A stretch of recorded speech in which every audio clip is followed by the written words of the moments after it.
Hi hello friends అందరికీ నమస్కారం. ఈరోజు ఈ వీడియోలో తెలంగాణ రాష్ట్రంలో కొత్త పెన్షన్ల కోసం చాలా కాలంగా ఎదురు చూస్తున్న వారికి ఒక ముఖ్యమైన అప్డేట్ వచ్చింది. ఆ వివరాలు ఈ వీడియోలో తెలుసుకుందాం. వీడియోని ఎక్కడ కూడా స్కిప్ చేయకండి ఫ్రెండ్స్, ఎండ్ వర్డ్ చూడండి. వీడియో స్టార్ట్ చేసే ముందు మీకు ఒక small request friends, TG government నుంచి పెన్షన్దారులకు సంబంధించి మరియు ఇతర పథకాలకు సంబంధించి ఏ చిన్న అప్డేట్ వచ్చినా మీరు మిస్ కాకుండా ఉండాలంటే వెంటనే మన ఛానల్ని సబ్స్క్రైబ్ చేసుకోండి. అండ్ సబ్స్క్రైబ్ చేసుకున్న వాళ్ళందరూ కూడా సబ్స్క్రైబ్ బటన్ పక్కనున్న గంట సింబల్లో ఆల్ అని పెట్టుకోవడం మర్చిపోకండి ఫ్రెండ్స్. ఇలా పెట్టుకోవడం వల్ల నేను పెట్టే ప్రతి ఒక్క వీడియో మీరు నోటిఫికేషన్ రూపంలో పొందగలరు. అండ్ వీడియో మీకు నచ్చితే లైక్ చేయండి ఫ్రెండ్స్. సో ఏమాత్రం లేట్ చేయకుండా వీడియోలోకి వెళ్ళిపోద్దాం. సో మంత్రి సీతక్క చేసిన తాజా ప్రకటన ప్రకారం ప్రభుత్వం కొత్త పెన్షన్ల మంజూరీ ప్రక్రియను వేగవంతం చేస్తూ ఆగస్టు నెల నుంచి అర్హులైన లబ్ధిదారులకు కొత్త పెన్షన్లు అందించే దిశగా చర్యలు తీసుకుంటుంది. గత ప్రభుత్వంలో దరఖాస్తు చేసుకున్న పెన్షను రాని వారు, అలాగే ప్రస్తుత ప్రభుత్వం అధికారంలోకి వచ్చిన తర్వాత కూడా కొత్త పెన్షన్ల కోసం ఎదురు చూస్తున్న వారు చాలామంది ఉన్నారు.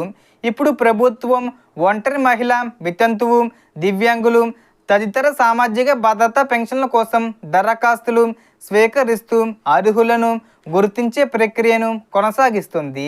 మంత్రి సీతక్క తెలిపిన వివరాల ప్రకారం క్షేత్రస్థాయిలో అర్హతల పరిశీలన పూర్తయ్యాక అర్హుల జాబితా విడుదల చేసి కొత్త పెన్షన్లు మంజూరీ చేయనున్నారు. గతంలో ప్రకటించిన 2 లక్షల నుంచి 3 లక్షల వరకు కొత్త పెన్షన్ల అంశంపై ప్రభుత్వం చర్యలు కొనసాగిస్తున్నట్లు సమాచారం. అలాగే పెంపుకు సంబంధించి కూడా ఆగస్టు నెలలో ఆగస్టు 15వ తేదీ వచ్చేలోపు 4,000 రూపాయలు ప్లస్ 6,000 రూపాయలు పెంపు చేసే అవకాశం ఉంది. ముఖ్యంగా ఒంటరి మహిళలకు ప్రాధాన్యత ఇవ్వనున్నట్లు కూడా పేర్కొనబడింది. ఇంకా దరఖాస్తు చేయని వారు తమకు సంబంధించిన పెన్షన్ రకానికి అవసరమైన పత్రాలు సిద్ధం చేసుకొని సమీపంలోని ఎంపీడీఓ కార్యాలయం లేదా మున్సిపల్ కార్యాలయంలో దరఖాస్తు చేసుకోవచ్చు. దివ్యాంగుల పెన్షన్ కోసం ఆధార్ కార్డు, రేషన్ కార్డు, సదరం సర్టిఫికెటు, ఆదాయ ధృవీకరణ పత్రం, బ్యాంక్ ఖాతా వివరాలు, ఓటర్ ఐడి, ఫోటోలు వంటి పత్రాలు అవసరం కావచ్చు. ఇతర పెన్షన్లకు కూడా సంబంధిత అర్హతలు, పత్రాలు ప్రభుత్వ నిబంధనల ప్రకారం ఉండాలి.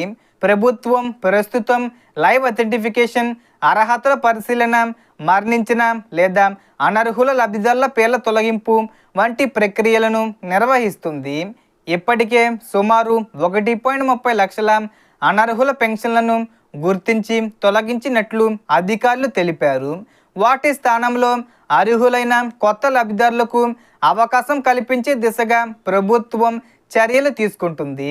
పెన్షన్ల పంపిణీ పారదర్శకంగా జరిగేలా ఆధునిక సాంకేతికను ఉపయోగించాలని అధికారులు సూచనలు జారీ చేసినట్లు వెల్లడించారు.